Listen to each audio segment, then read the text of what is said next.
بسم اللہ الرحمن الرحیم۔ محترم ناظرین، ماہ رمضان المبارک کے 18ویں روزے کی مناسبت سے قرآن کریم کے 18ویں پارے کے مضامین اور احکام کے ساتھ آپ کی خدمت میں حاضر ہوں، اس دعا کے ساتھ کہ اللہ رب العزت ہمارے اس پورے ماحول کو قرآن کے نور سے منور فرمائے۔ قرآن کی مبارک تعلیمات کی روشنی میں ہمیں ایک پرامن، فلاحی، ترقی یافتہ، مصطفی معاشرہ تشکیل دینے کی توفیق عطا فرمائے۔ ناظرین، اس پارے میں 3 صورتیں ہیں۔ پہلی صورت سورۃ المومنون، دوسری سورہ مبارکہ سورۃ النور ہے، اور تیسری سورہ مبارکہ سورۃ الفرقان ہے، جس کی ابتدائی 20 آیات مبارکہ اس پارے میں آتی ہیں۔ اس پارے کی ابتدا سورۃ المومنون سے ہوتی ہے۔ سورۃ المومنون مکہ المکرمہ میں نازل ہوئی۔ ترتیب مصحف کے اعتبار سے اس سورہ کا نمبر 23واں ہے، جبکہ ترتیب نزول کے اعتبار سے اس کا نمبر 74واں ہے۔ اس سورہ کا نام اس کی پہلی آیت میں ذکر ہوا ہے، قد افلح المؤمنون۔ اسی مناسبت سے اسے سورہ مومنون کہا گیا۔ اس سورت کی ابتدا میں اسلامی پاکیزہ معاشرے کے قیام کے لیے ناگزیر مومنانہ صفات اور اخلاقی خصائل کا ذکر فرمایا ہے۔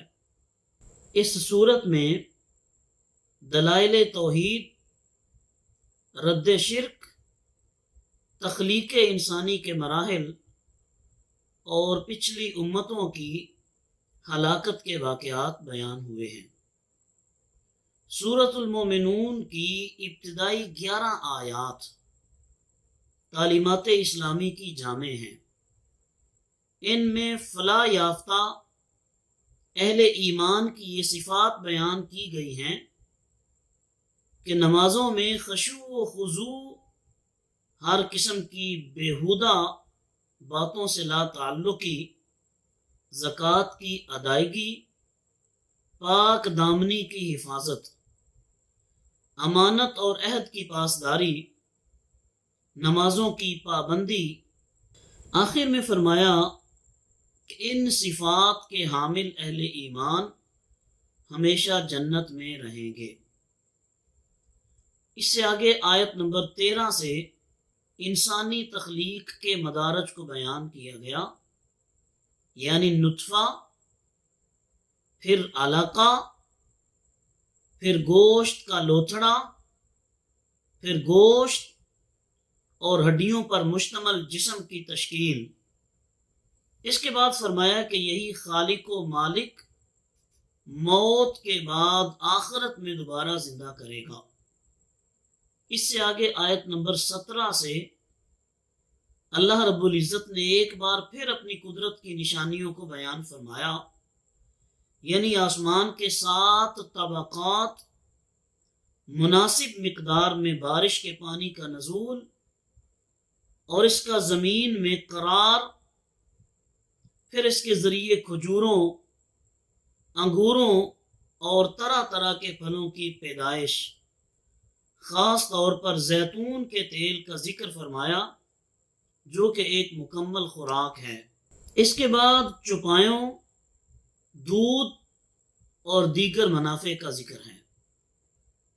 آیت نمبر 27 سے ایک بار پھر حضرت نوح علیہ السلام کی کشتی بنانے اور طوفان نوح کا ذکر ہے، اور نوح علیہ السلام کو یہ حکم کہ ظالموں کے بارے میں آپ سفارش نہیں کریں، اور یہ بھی حکم دیا کہ کشتی پر بیٹھ کر یہ دعا پڑھیں، الحمدللہ الذی نجانا من القوم الظالمین، ربی انزلنی منزلا مبارکا وَأَنْتَ خَيْرُ الْمُنزِلِينَ۔ آیت نمبر 33 سے بیان ہوا کہ ہود علیہ السلام کی قوم کے کفار، منکرین آخرت اور خوشحال لوگوں نے نبی پر طنز کرتے ہوئے کہا یہ تو ہمارے جیسے بشر ہیں، عام انسانوں کی طرح کھاتے اور پیتے ہیں، اور اپنے جیسے بشر کی اطاعت کرنا بڑے خسارے کی بات ہے۔ یہ حیات بعد الموت کا وعدہ کرتے ہیں جو ناقابل یقین ہے۔ انہوں نے کہا کہ جو کچھ ہے اسی دنیا کی زندگی میں ہے، اور مرنے کے بعد کس نے جینا ہے۔ اس کے بعد ان کے نبی علیہ السلام کی دعا اور کفار کے ہلاک ہونے کا تذکرہ ہے۔ اس کے بعد آیت نمبر 99 میں کفار کی موت کے وقت ندامت اور ان کے دنیا میں واپس جا کر نیک عمل کرنے جیسی ناممکن باتوں کی تمنا کرنے کا بیان ہے۔ اس سورہ مبارکہ کی آخری آیت میں امت محمدیہ کو استغفار کرنے اور رحم کی دعا مانگنے کا حکم ہے، جو کہ یہ ہے رب اغفر وارحم وانت خیر الراحمین۔ ناظرین، اس کے بعد سورۃ النور، یہ سورہ مبارکہ مدینہ منورہ میں نازل ہوئی۔ ترتیب مصحف کے اعتبار سے اس سورت کا نمبر 24 ہے، جبکہ ترتیب نزول کے اعتبار سے اس کا نمبر 102 ہے۔ سورۃ النور میں زنا کی حد، مشرکین سے نکاح کی ممانعت، حد قذف، لعان، منافقین کی سیدہ عائشہ صدیقہ رضی اللہ تعالی عنہ پر لگائی گئی تہمت کا جواب، اپنے اور پرائے گھر میں داخل ہونے کے آداب و اخلاقیات، پردے کے متعلق احکام، نکاح کے احکام، بارگاہ مصطفیٰ کریم صلی اللہ علیہ وسلم کے آداب اور اللہ رب العزت کی وحدانیت کا بیان ہے۔ سورہ نور میں اللہ رب العزت نے خانگی اور معاشرتی احکام کو بیان فرمایا۔ ابتدائی آیات میں زنا کرنے والے غیر شادی شدہ مرد و عورت کی سزا کو بیان کیا کہ ان کی سزا 100 کوڑے ہے، اور صاحبان اقتدار اہل ایمان کو کہا گیا کہ تمہیں اس سزا کے نفاذ میں ان پر رحم نہیں آنا چاہیے، تمہاری ایک جماعت کو اس سزا کے نفاذ کے وقت موجود رہنا چاہیے۔ آیت نمبر 4 سے بیان کیا گیا کہ جو لوگ پاک دامن عورتوں پر زنا کی تہمت لگائیں، پھر اس کے ثبوت میں 4 گواہ پیش نہ کر سکیں، تو ان کو 80 کوڑے مارو، اور ان کی شہادت کو کبھی بھی قبول نہ کرو، اور یہی لوگ فاسق ہیں۔ کہ اگر کوئی شخص اپنی بیوی پر زنا کی تہمت لگائے اور اس کے ثبوت میں 4 گواہ پیش نہ کر سکے، اور اس کی بیوی اس تہمت کا انکار کرے، تو فریقین ایک دوسرے پر لعان کریں۔ شوہر 4 مرتبہ اللہ کی قسم کھا کر یہ کہے بے شک وہ ضرور سچوں میں سے ہے، اور 5ویں بار یہ کہے کہ اگر وہ جھوٹوں میں سے ہو تو اس پر اللہ کی لعنت۔ اور عورت سے حد زنا اس طرح دور ہو سکتی ہے کہ وہ 4 مرتبہ اللہ کی قسم کھا کر کہے اس کا خامد یقیناً جھوٹوں میں سے ہے، اور 5ویں بار کہے کہ اگر اس کا خامد سچوں میں سے ہو تو اس یعنی عورت پر اللہ کا غضب نازل ہو۔ اس سے آگے آیت نمبر 11 سے لے کر 16 تک ام المومنین سیدہ طیبہ طاہرہ حضرت عائشہ صدیقہ رضی اللہ تعالی عنہا پر جو منافقین نے تہمت لگائی تھی اس کی جانب اشارہ فرمایا اور ان چیزوں کا سد باب کیا جو معاشرے کی بگاڑ کا باعث ہو سکتی ہیں، اور جن منافقین نے یہ تہمت لگائی تھی ان کا پردہ فاش کیا۔ جو مسلمان منافقین کے بچھائے ہوئے حسین جال میں پھنس گئے تھے ان پر بھی عتاب فرمایا اور ان کو تنبیہ کی کہ وہ آئندہ ہوشیار رہیں اور منافقین کے کہنے میں نہ آئیں۔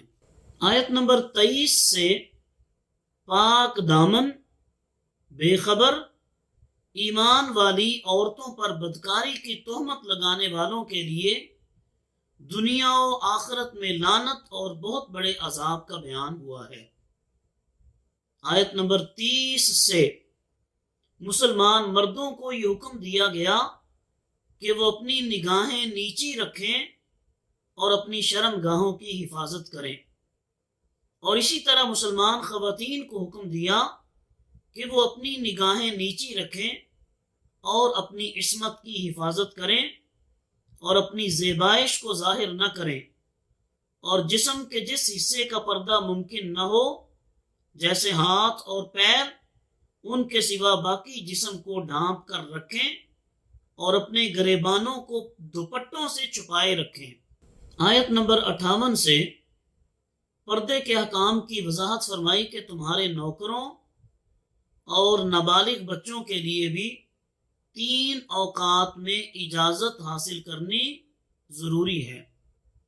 نماز فجر سے پہلے، ظہر کے وقت، عشاء کی نماز کے بعد، جب تمہارے لڑکے بلوغت کی عمر کو پہنچ جائیں تو ان کو بھی اجازت طلب کر کے آنا چاہیے، جیسا کہ ان سے پہلے مرد اجازت طلب کرتے ہیں۔ محترم ناظرین، اس کے بعد سورۃ الفرقان، یہ مکہ المکرمہ میں نازل ہوئی۔ ترتیب مصحف کے اعتبار سے اس کا نمبر 25واں ہے، جبکہ ترتیب نزول کے اعتبار سے اس سورہ کا نمبر 42 ہے۔ اس سورت کی ابتدا میں الفرقان کا ذکر ہونے کی وجہ سے اس کا نام سورۃ الفرقان ہے۔ اس سورت میں توحید، رسالت، جلالت قرآن، رد شرک اور آخرت کے دلائل کا ذکر ہے۔ کافروں کے مقابلے میں ثابت قدم رہنے، نیکوکاروں کی مدح و ستائش اور بدکاروں پر نزول عذاب کا بیان ہے۔ آیت نمبر 12 سے کفار کے لیے عذاب جہنم، جہنم کی سختیوں، اور مومنین کے لیے دائمی جنتوں اور اس کی نعمتوں کا بیان ہے۔ ناظرین، یہ تھے آج کے 18ویں پارے کے احکام اور مضامین۔